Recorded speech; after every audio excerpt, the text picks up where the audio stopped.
this series is a little bit different. Instead of just talking about marketing, we're going to be talking about marketing, working life, and motherhood. We're going to be talking about the juggle, speaking to women at all different stages of their journey, from pregnancy to new babies to like long-term working mums, to understand how they make it all make sense. I planned this when I was very pregnant and honestly just didn't back myself to talk about anything that was all work. So instead, I'm going to be blending it all into a series of conversations that I am really excited about, and I really hope you're going to enjoy too. As ever, please do get in touch at any stage to let me know what you think. I'm going to take 30 seconds, and I promise no more than 30 seconds, to quickly tell you about what I do. I'm obsessed with startup marketing and I run 3 businesses. So the first is Upworld, which is a community for people in marketing. If you're feeling lonely or out of touch with other people in the industry, that is for you. Or you want to upskill fast, that's your place to go. Secondly, Up Talent, which is my take on a recruitment service. I have hated working with recruiters, both as a candidate and a hiring manager, so I set out to design a process that was like heartwarming and magical for everyone involved. And then finally, Brand Hackers is fractional marketing teams for brands with big dreams. So if you are either a marketing director looking for help to fill in gaps in your team, or you're a founder thinking about how you structure marketing in the future, that might be the solution for you. Every moment is a decision, and every day is littered with tiny moments where you have to question what you're doing.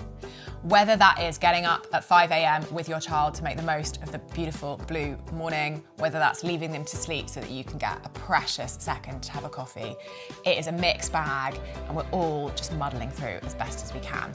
There are amazing brands out there who really understand that and are making products that are fit for modern mums and dads. Little Freddy's, our sponsor for this series, is one of them. Little Freddy is the baby food brand for parents, designed to provide real food there for the moments where you really need it. This brand was founded when they were weaning their very own son, the little Freddy himself. Each recipe is packed with vibrant, delicious, healthy ingredients to give them all that they need at that stage in their life.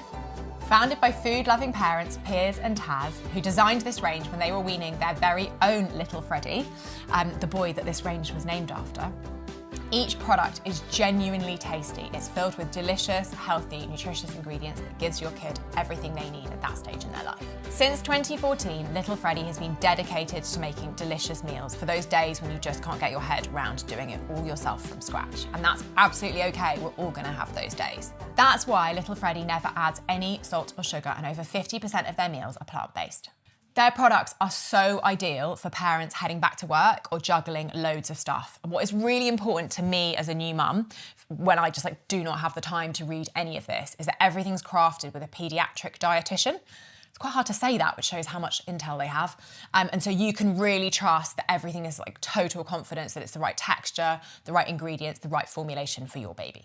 Anna, thank you so much for coming back. I know, it's exciting It's so to be nice here. to see you again. I know. I feel like I see you more than I see close friends, and you live in New Zealand. It's ridiculous. So you're just ringing on the doorbell, back again. Hi. And I should do a little shout out. Anna bought me the cutest present. This, for anyone listening on audio, is a sticky beak baby, what's it called? Onesie? Onesie? That's what we Legless call it. onesie with a beautiful embroidered sticky beak. That's Ruben. Motif. Yeah. I'm so sorry for... It's Ruben, he's got a Ruben, name. yeah. Yeah, that's not just any motif, that's Ruben. Yeah. So gorgeous, and some really gorgeous other baby bits. So it's just really lovely to see you. Yeah. And I assume a lot has changed. Yeah, it's changed in a good way. Things are crazy busy. There's lots of marketers out there who, we talk about making marketers more awesome. So we're not here to help people who aren't doing a good job do a good job. We're here to help marketers who are doing a great job be even more awesome. And that's with, whatever, new product development, campaigns, brand. There are a million things going on all the time. And awesome marketers are in need. Yes, exactly. And there's loads of us. Yes, exactly. So you just said that you were just hustling around trying to get to a 10 a.m. 10 a.m. UK call, 10 p.m. New Zealand call with a Singaporean business, because this is this is a global issue. Yeah, this is a global issue. There are so many amazing FMCG brands that are, I've just been to Anuga in Germany, and some of the innovation there was fantastic, but hundreds and hundreds of brands and part of that is exciting, but part of that is nerve-wracking too, because you've got to stand out. It's 100 cracker brands around you, 100 cheese brands around you. Like, what can you do to not only land that shelf space, but get off shelf, grow a brand, and become hyper-relevant to your audience? So it's not an easy job for those marketers out there. So we're super happy to help them any way we can. So interesting you say that. I was feeling that really acutely. I've become an online shop woman. Oh my God, One at of 2 my a.m. big transitions. One hand scrolling, one hand feeding. Like, literally, my life has changed. Like, one of the most profound things is I now have a grocery delivery every 2 weeks. Yeah. And the fridge is like, it's Tetris. You can't move for things in there. Yeah. And I was thinking about this because I bought every single thing off a list. So I've now, like, the whole industry has lost me as someone to influence. And I was just reflecting on, like, how that's really interesting that I've really shifted. Oh my God, I was so opposite. I was really? Oh yeah, I was just bored scrolling, and like the online deliveries were out the gate that were done. I would never remember what it was. I was like, oh, that's right, I bought that. Interesting. Yeah. Oh no, I mean, grocery specific, like random kid stuff. I'm all yours. Sell me anything. Yeah. But Yeah, it's just I like, still operate like so. I have my countdown online. That's our New Zealand Tesco's, I guess. Every single week, you know, there's that favourites list that just gets add. Exactly. It's a mindless, easy decision to exactly. make. So we've probably got like the most disposable income. Like if you think about people doing grocery orders, I would have thought like big families are up there. And I was really like struck by this, like, yet my ability to add something new to that repertoire is tiny. I know. And then there are these billions of brands trying to get into what's basically a closed circle. Yeah, exactly. If you're not on my favourites list, if I haven't shopped you before, it's pretty hard for you to come into my feed. Yeah. It's crazy, huh? And so I'm 12 years later still shopping like that with the kids. And still buying the same list. Even last night, my husband messaged me. He's like, do you mind doing the online groceries? So I did my groceries delivered to New Zealand from the UK. Cool. Yeah, that's just you being a power mum. Yeah. So we're like turning the tables a little bit today, and you're going to kind of loosely interview me. I love it. I'm here for the grilling. I know. Oh my God. Slightly apprehensive, but beautiful well-rested. little baby noise I heard when I came in. Oh, like, yeah. oh, he's flashback. out with his first morning out with the nanny. So this is like the first time he's left the house without me. Oh. Maybe, like, I think his going. grandparents have Keep taken it going, him out. Mama. Yeah. But yeah, this is like the first thing. Yeah. So if I like break down. The first of many firsts. First of many firsts, exactly. If I break down, it's just heartbreak. It's actually just relief right now. Yeah, totally. Enjoy it. Okay, so I've got a little bit of experience on you. Bit of a pro. So my boys are 10 and 12, and I can tell you, life out the other side gets even better. I think everyone enjoys different stages. I love the stage I'm in with the boys at the moment. Like, I am the soccer mom. I am, you know, one of my boys is learning a musical instrument. Like, it's super fun, and yeah, all the stages are different. So I'm curious to hear about where you're at with your stage and learn more about that today. If everything takes a little bit of adapting, learning, growing, testing, trying, failing, all of the above. So, well, I'm like fresh. Yeah. Literally. He is 13 weeks tomorrow. That's a big milestone. Yeah. Yeah. He's alive. Yeah. I did it. Yeah. So I'm like very fresh out the gates. Yeah. And I, like, honestly, I'm probably 4 weeks into a space where I'm not just grieving every second of change. Yeah. Like, I've started flipping to be able to celebrate it. But I saw my sister-in-law yesterday, and she was like, oh, he's such a big boy, and then went, oh, I'm not allowed to say that. And I was like, what do you mean? He's a boy. Like, you can gender him, that's fine. And she went, no. I know you don't like me saying he's big because I know it makes you sad that he's growing. Aww. And I haven't seen her for 6 weeks. And I was really struck me because I was like, oh, was that what I was giving off? Because I was so devastated that he wasn't going to be the tiniest little thing forever. Wow. And I really struggled with it. And I now think I can look back and say a lot of that was hormones. Like, I was probably just a really hot mess in a particular way. I was a hot mess when I came in this morning. I mean, a hot mess doesn't stop. I don't think, just like less of a hormonal hot mess, just like other factors. Yeah. So I think that's now calmed down. Yeah. So, yeah, I'm now I have a baby. he is alive, he's robust, he's medically not a newborn anymore. Do I know what I'm doing? Like, absolutely not.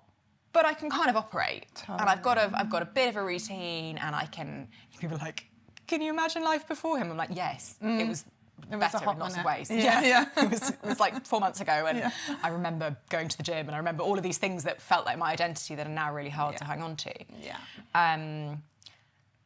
And I know it's going to keep changing, but like the pace of change has just been. You know, we're talking in week milestones. Like, last week he learnt to hold things. Last week the sound of his cry got precisely twice as loud. Yeah. Like, it's 7-day intervals. Yeah. Well, you're at 13 weeks. Yeah, exactly. Yeah. You'll soon I'm still start counting talking weeks, in not months. Yeah. You'll be 18 months, and then you'll be 3, and then Yeah. you're 4, and so that change in the And stage. still, it makes me go, no. I'm still going to be going, he's 714 weeks old. My 20-year-old. Yeah, exactly. I can't. It kills Not leaving me home. to think that I'm not going to like hold on to every second of it. Yeah. It's okay, though. It's okay to love every moment. It's okay to hate some of the moments. It's okay to not enjoy every single one of them. Like, it's fine. There are so many different moments and stages that, for me, little wasn't my moment. I struggled early on, and then as soon as you get reactions and you get, like, not necessarily words but sounds that could be more than just random noises, movement, crawling, all of these things, I loved that. Like, that was the development stage that I really, really loved. So everyone kind of has different phases and stages that. Yeah, I just, maybe it's right now I'm really struggling to accept that I want time to pass, or that bits are not amazing. Yeah.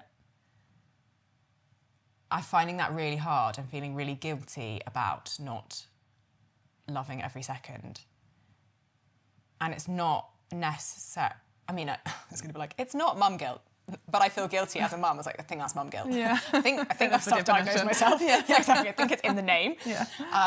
But you know, being torn between really wanting to do work-related things and really wanting to be with him and trying to find a solution that works for everyone and trying to find some consistency that is like real in any way when it changes as quickly. Consistency is tough. I'm sure everyone's given you advice, so I'm really trying hard not to give advice. No, but I have asked you to. The difference is that I've literally requested it. Things are best for your entire family and life when you are happy. Yes. And you are in a good space. So if you know that doing some work stuff right now, going for a walk on your own right now, going and grabbing a coffee or having a cuddle is what's going to make you best right now, that's what's most important. And I don't think you can feel guilt for missing out on other things. We're constantly living in a fear of missing out state. And the quicker you come to terms with that you're never going to be able to have everything all at once. And in fact, when you are trying to juggle all the things, it's actually not fun anymore. When you can, like, I always try and spend good quality time with my boys versus just be around them for 8 hours, you know, like go and do something fun, go and kick a ball in the park, go for a run together, whatever that might be. That's, for me, better for my soul and better for them when you can just have that time.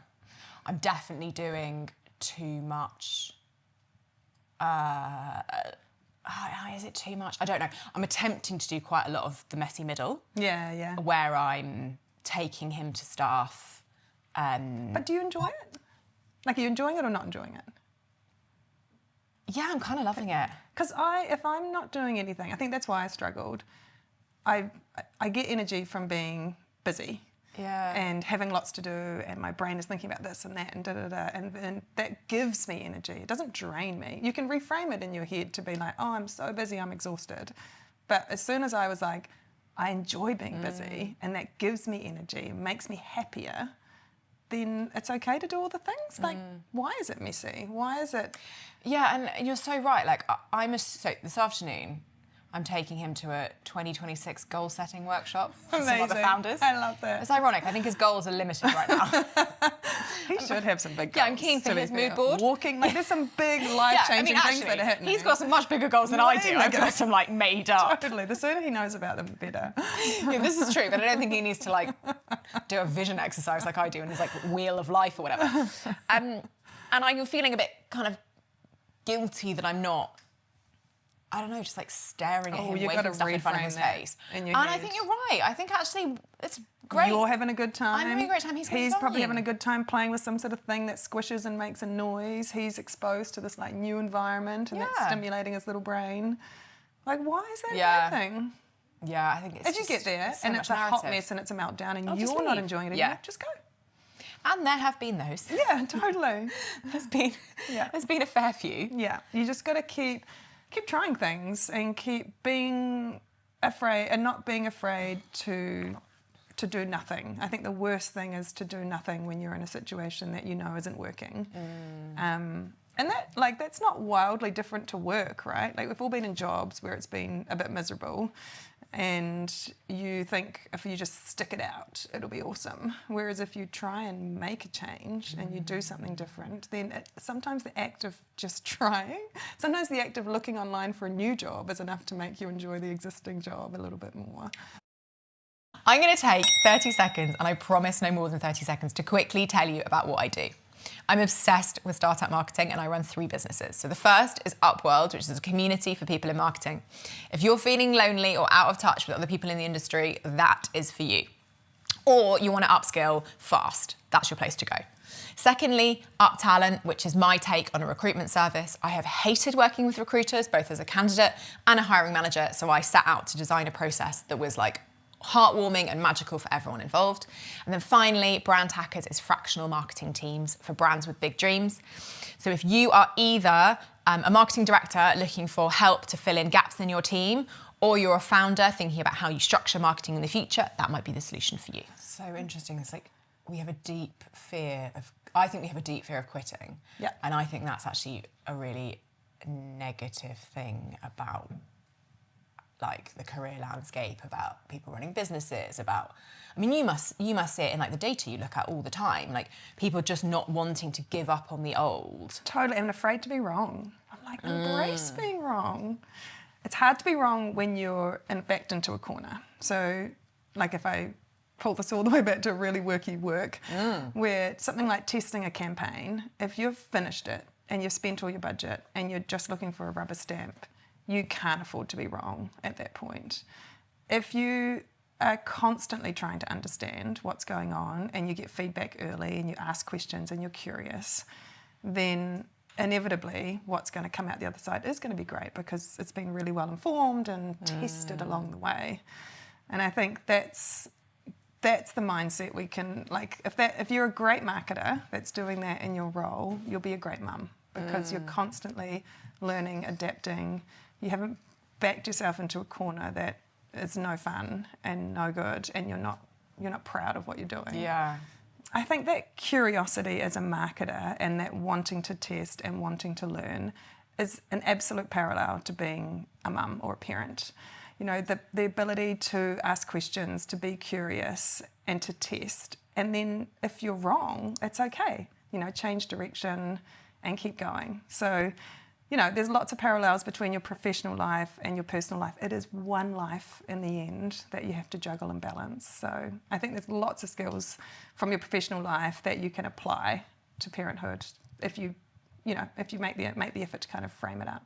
What I'm excited by in what you're advising is that you kind of have to make the big mini mistakes so that the big picture comes out good. And that's exactly the way we would approach developing creative. Totally. Like you want an audience to hate something and love the other one so that you know you're on the right track. Totally. And yet with a child, I find myself kind of optimizing for neutral because I'm so like trying to avoid the bad. Yeah. And actually what you're saying is like, no, like put a baby outside their comfort zone a bit, let them scream a bit, because what that means is that you're like broadening the horizon, finding a space that's more adventurous and fun and like a bigger world for them. Totally. Which you could really run away from if you were just trying to like stay in the middle. 100%. Like, there's so many things here. Like we talk about like testing the edges when we test like pack design or creative. Like testing is your place where you can be brave and take risks because it's not going out into the world. So we talk about and that's testing. what makes me go, but my child is. But you get so stuck in the stage they're at. Like you can't, like you will think in a 13-week time frame for another 2 weeks, but he's 15 weeks then. That's like whatever, 20% older. Well, this is it. That was my maths. And so you haven't necessarily kept up. I'm not saying you personally, but you get a bit stuck at the different stages and you think, oh, they can't do that, or they only do this, or this is what happens when that happens. Yeah. And if you continue to keep testing the edges and see, like, well, are we ready for that? Like, we tried a 1-hour walk last week and it was a hot mess. Could we do one this week? Can we go that long without a feed? Is that going to ruin this nap? Let's just try and see. Yeah. You know, so there's constantly, and as I said, that it's weekly increments for now, so it's rapid testing and learning. They will space out a bit more. And again, though, just be brave to keep trying things. And if you're good and you're happy, that's great. It's when it's not working for you, don't get stuck. Sounds like you're in a massive period of growth and development. Like, tell me a bit more about that. How are you feeling? Well, all the times I've grown personally, professionally, ever, is when it's been really hard. And that's been true, like, in the jobs I found really tough, that's when I've been, like, really learning. And when my brain is really stretched, that's when I get better. Yeah. And that has to be the experience I'm in right now. Like, I'm doing things all the time that feel like I'm pushing my comfort zone and his, and that's the sticky bit for me, is that I'm bringing him with me, that he has to be out of his comfort zone too. Yeah. But every time I take him to a work meeting, which feels daunting, or every time we, as you say, go for a really long walk, which feels daunting, or we take him on a long train ride, it's all of those moments where I think we must both be like really growing. If anything, just your resilience, right? Like, how many times are you wildly uncomfortable and outside of your, like, you know, it's easy to stay at home. It's hard to go out and go to that random baby class or whatever it might be. But for me, I think what it taught me the most was that resilience and confidence. I can do it. Like, I didn't necessarily feel like it at the time. But afterwards, you realise that you did it, you know. The resilience, I found my resilience is so specific, and it's all around public transport. It's the way I have to hold myself together when other people are judging me, and I know that I'm doing the right thing by my standards and by the context of my day, but I know that no one else in that room understands what's going on. And it's those moments where I'm having to, like, check back in on myself and be like, am I okay? Am I comfortable with these decisions? And can I kind of, like, put two fingers up to everyone else's point of view? And it's happening over and over and over again. And that is such an amazing life skill. I kind of wish I could, like, give that. I work with so many brilliant people who are lacking that, like, inner well of confidence to say, I've checked in on myself and I'm confident that I'm doing this the way I want to do it. Imagine and I've never had, exactly, in the meeting room. I've never had such a, like, huge dose of that in all my working life as I've had in the last 3 months. That's crazy. Like, those are the skills I think that people underestimate, that you learn as a parent.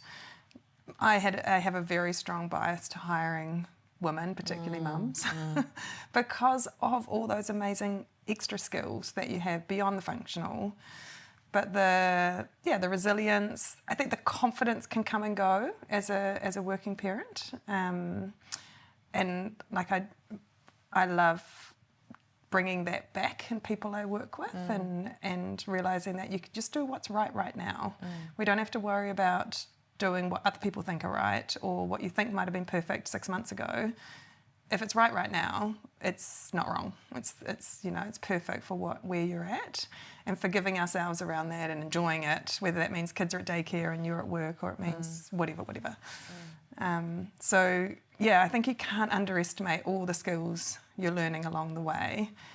and being conscious of them, which sounds like you are, you know. Trying to be. Yeah. The more you can, I think, reflect on that. Yeah. The more, for me, it felt like I was constantly learning, and I'm at my best when I'm curious and learning. And so that helped me with all the new things I had to learn too. Yeah. The bit I'm really struggling with, sorry, I'm now asking for advice, but I'm really appreciating it.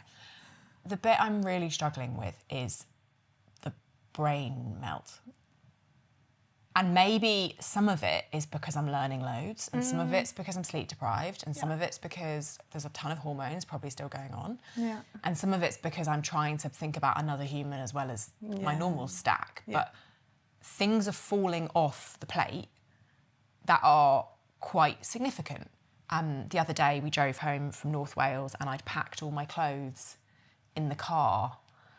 I woke up in my pyjamas and realised that everything was in the back of the car and that I had nothing to wear, and I didn't want to tell my partner that I'd done this. Yeah. So I styled out some leggings and like a weird top. Perfect. And only on the way home did I say, look, I'm actually really cold because I've packed all my clothes and I didn't want to tell you. And he's like, I did think you looked weird. And there are so many moments where quite like fundamental bits of functioning are just dropping. Yeah. But does it matter? You buy a sweatshirt. I know we all set massively high expectations on ourselves, but there's a whole lot of stuff that you just talked about. Like there's a science there, there's a stage there. It's not forever. You're not going into early onset dementia here.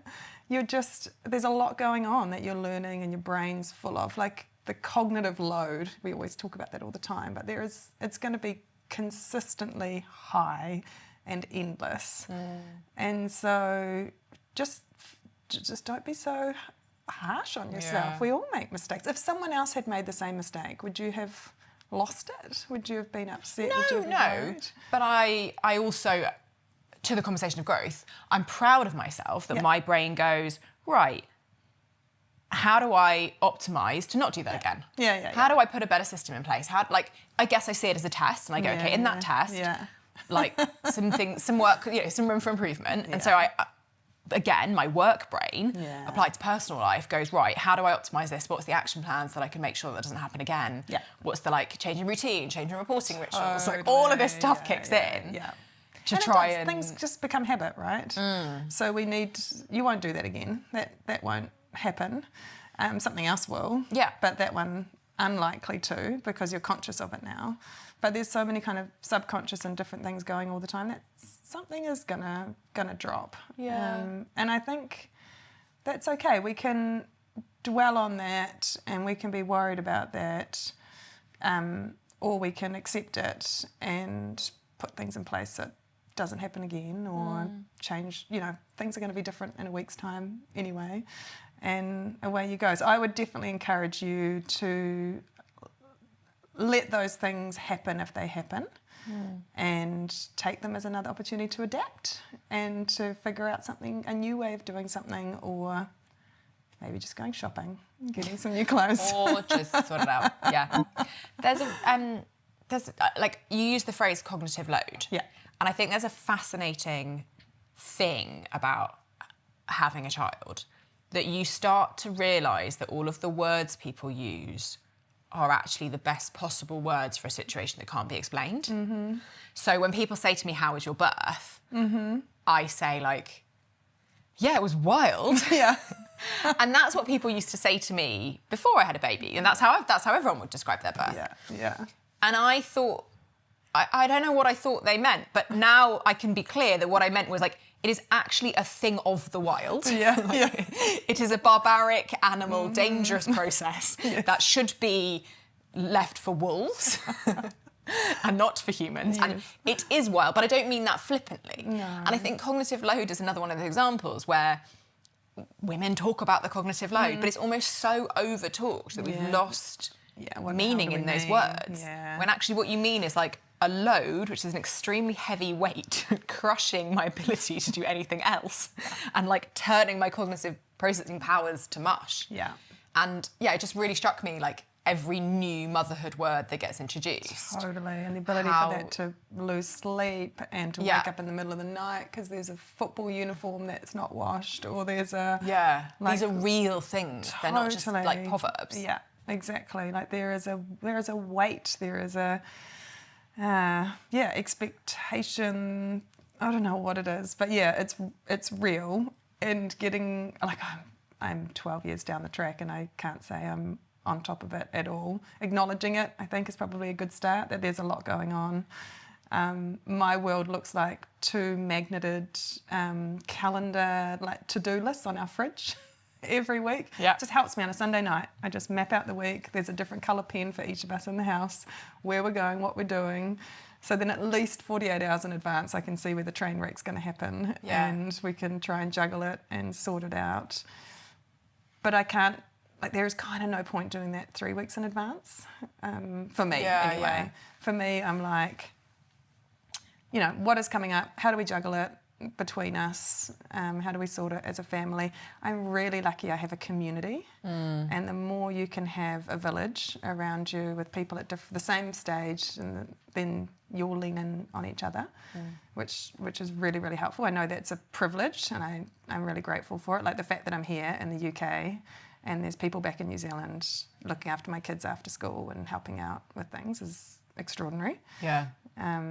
But yeah, the reality is that there's a lot to think through, and there's I can't help but sort of like give a shout out to community as a concept. Like I feel like I've spent my career trying to build a community, because professionally I don't think they exist in the way that they should. Yeah. And it's interesting that you say like you're so lucky to have a community, and I think we have to just say it, like it's so broken that we can be grateful that we have a thing that should be a societal norm. Yeah.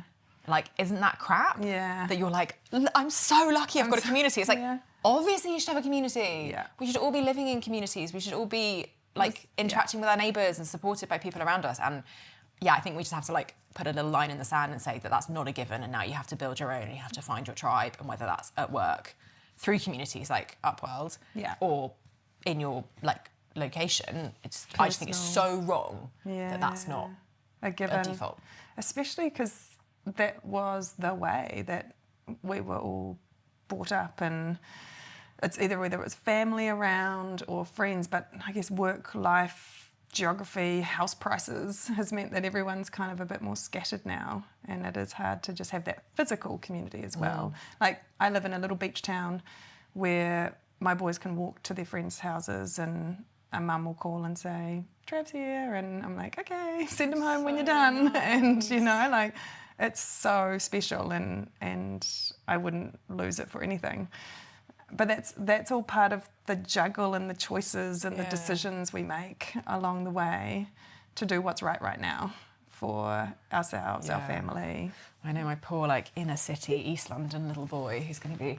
It's fine, it's right now, isn't it? It means you can go for a walk and get that coffee. We can get that coffee, and he can get that gang He can hop on the bus, he can do whatever he needs. Exactly. I kind of want to circle back, and I can say this. Maybe I can say this now because I'm 13 weeks in and you're further in. But I think there's like a problem. Do I think it's a problem? So I think there's a danger that mums get a bit like, our world is so hard, the cognitive load is so heavy, no one has ever experienced cognitive load. Yeah. And I was reflecting on this, like I was thinking the other day, my old life used to be like, alarm goes off, in CrossFit, back, working, call on my phone, like leaving someone a voice note, I'll do that again. Like, I think we need to be careful that mums don't tell this story like to themselves and to the world, that their cognitive load is so incredible that no one else has ever experienced cognitive load. And I think I can say this because I'm like fresh off the boat, and so I really remember my old cognitive load. And I was reflecting on this recently, kind of reliving one of my old weeks, thinking about how every minute of my old life used to be optimised. And now I've given myself permission for the first time in my life to have chunks of time where all I do is be present with my child. And actually, there's a lot about that that's easier. And I don't mean that to discredit any of the hard stuff, but I do know that very recently, I found the kind of, the like, cyclone of like, we have it harder than anyone else. Like, this is this unique, untouchable space. Yeah. I found it intimidating and a bit depressing and a bit like unhelpful. Yeah. And I just kind of wanted to like offset what we were saying about like, yes, the load is heavy with the kind of reminder that like everyone's load's quite heavy. Totally. And life is quite hard, children or not. Yeah, 100%. And also you make it heavier if you're carrying it solo. And I think lots of mums can fall into the trap of taking all the burden and being a bit martyr-like about it. I think a partnership is is what you need for bringing up children. And I know everyone's situation is different, but if you have got two parents in the household, you're both equally responsible for all the things around work and life and children. And sharing them and working on them together and kind of like a job share. I was just thinking there are some I'll do Mondays really, and Wednesdays. yeah. Like genuinely, our week is I work from home Mondays and Wednesdays, so I do school drop off and pick up. My husband's Tuesday, Thursday, Friday. Yeah. That is not accidental. Yeah. That is planned so Yeah. that one of us is always home for the kids before and after school. I couldn't do that 5 days a week. He couldn't do that 5 days a week, but it's a perfect partnership where we can do it together. And I think that's really important to remember as well, is you've got to think about the partnership and how, you can share and do different things together and not take all the load yourself. I can't help but think that there's another really big parallel here between... Oh, I think this is quite provocative. I'm going to put it out there and see what we think. Okay, I'm excited. Mums Yeah. who are like a bit of martyrdom, a bit of like, I'm carrying everything. Yeah. And marketers who are like the busiest person that's ever lived. Marketers love telling everyone how no So one has busy. ever worked as hard as them in the history of time. Like, people worked in mines. I'm sure they had a harder time. Yeah. It's like not that bad, honestly. But they really love to think that like they are holding it And the all. place would fall apart. And the place They can't go on holiday. Yeah, then another product would sell. They can't Yeah. take a day off. Yeah. The Instagram feed would like explode. You know, there's a real kind of thing that they wrap themselves up in. And so there is a parallel there. And the kind of skills you're talking about, how you get out of that, of Yeah. like clearly communicating what you need from others, learning to take your time back. Delegating. Yeah. Understanding that you can't do it all, and like clear prioritization. I just really heard in what you were saying Yeah. quite a lot of stuff that's like, okay, well, that's how you make a good co-parent relationship happen. Yeah. Maybe that's how you should talk to your team or your boss or Totally. like, Yeah, 100%. And, well, it's like any good team that you're operating in. You play to each other's strengths. You don't take on everything yourself. Even if you're in a very small marketing team, you're not the only person in the business. There's a wider team that sits around you. And for me, the best marketers are the one who really totally understand the business function, in all functions. A marketer that puts their hands up and says, I don't get finance, just doesn't do it for me. You've got to be able to understand the wider business you're operating in, the commercial environment, definitely. how the sales team operate. Like, that's your role. You're not just marketing.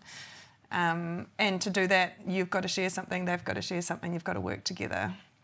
And it's the same with your community, with your partner. You have to figure out the bits that you can do together and they can do for you, and where you complement and work together. There's so many similarities with work and life that there is with parenting. And maybe sometimes if we thought about it like that, it would be a little bit less emotional and a little bit less, I'm doing something wrong, or why don't I know how to do this instinctively and already, that you would never apply to a job. You'd go in and say, oh, I'm learning this new job. I've got to figure these things out. I'm really curious and interested about what you do and what this is. And it's okay, I don't know, because I don't know. I'm learning.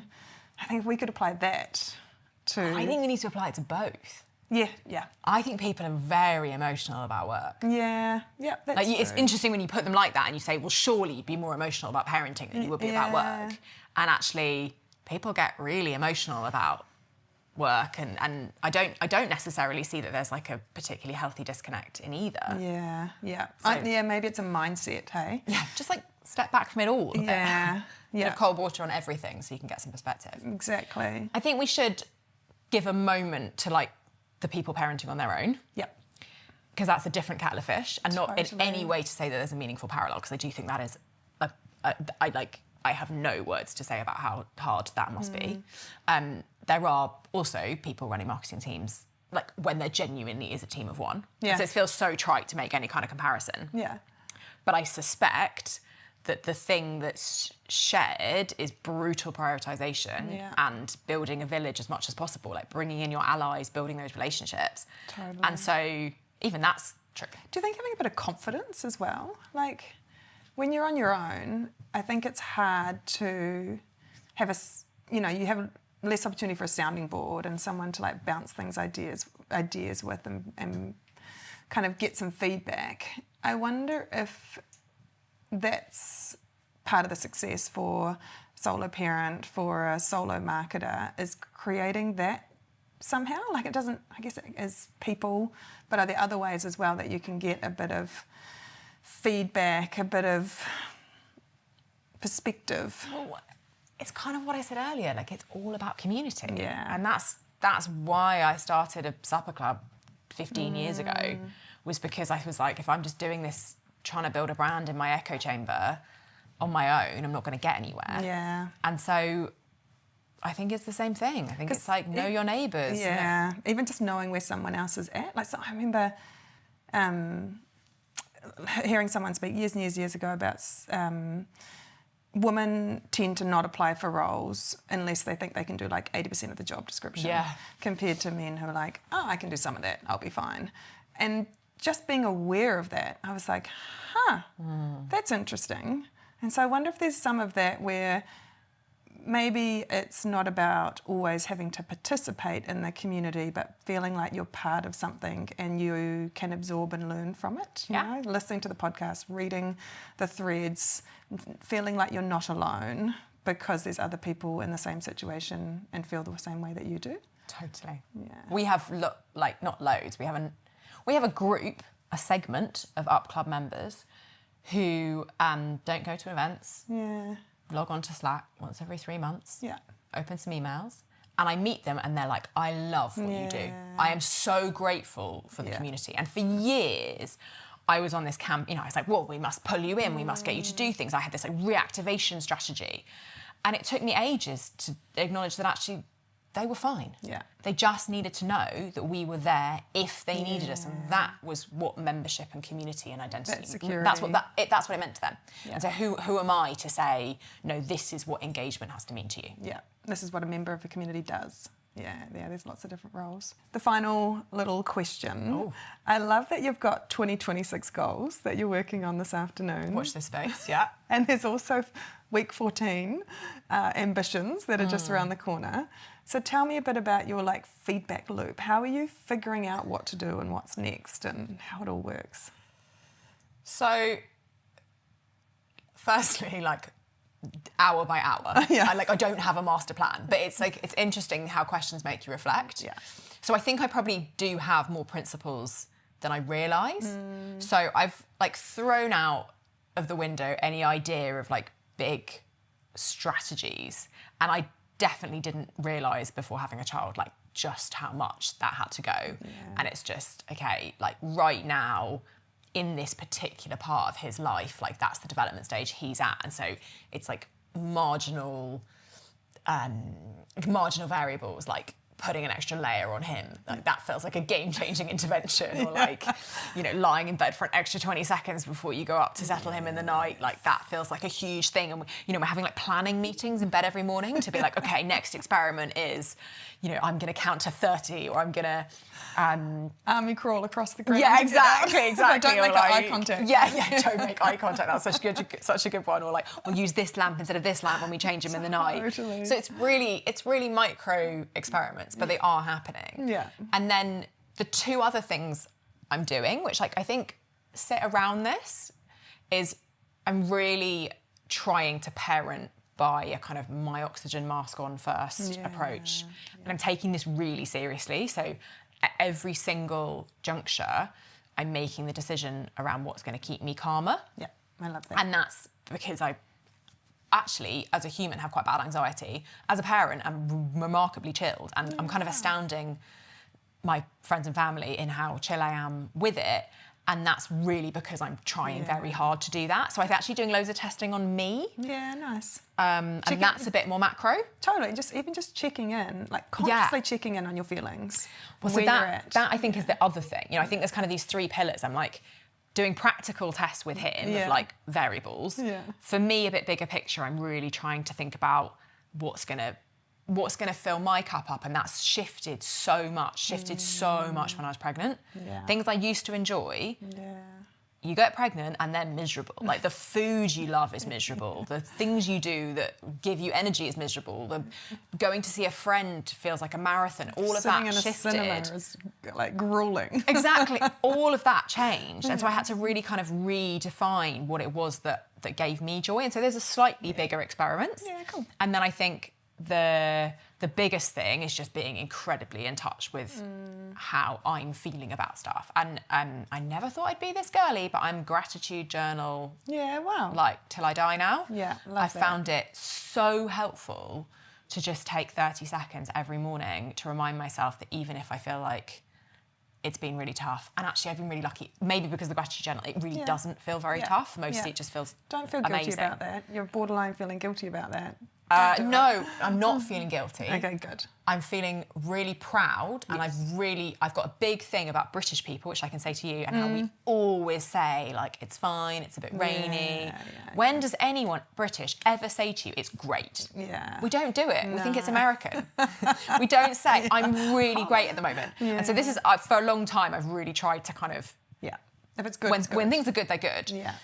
So it's not guilt, it's falling into language that I think mums are meant to use, Yeah, okay. which is like a new thing I've got to check myself But then you've got, you're consciously aware of all these things. That's the most important thing, I think. Like testing, checking in on yourself, goal setting, all those things are there to like validate and to give you confidence. And if that's what they're doing versus putting you into an anxiety dark hole, then that's perfect. So that, like we talked about this, the agile mindset, that curiosity, that learning, the things that made you brilliant in your career will make you brilliant as a mum as well. I think that's such a wonderful note to end things on. What a lovely little sum up line to send me off on my day with. Yeah, you'll be Thank amazing. you. And then your kids are 10 and 12, you'll be like, it's too easy. Sure. Nailed it. Do something And else. then they're teenagers, What's the and then next you're in hell challenge? again. Oh no. Thank you so much for coming. Thanks for having me.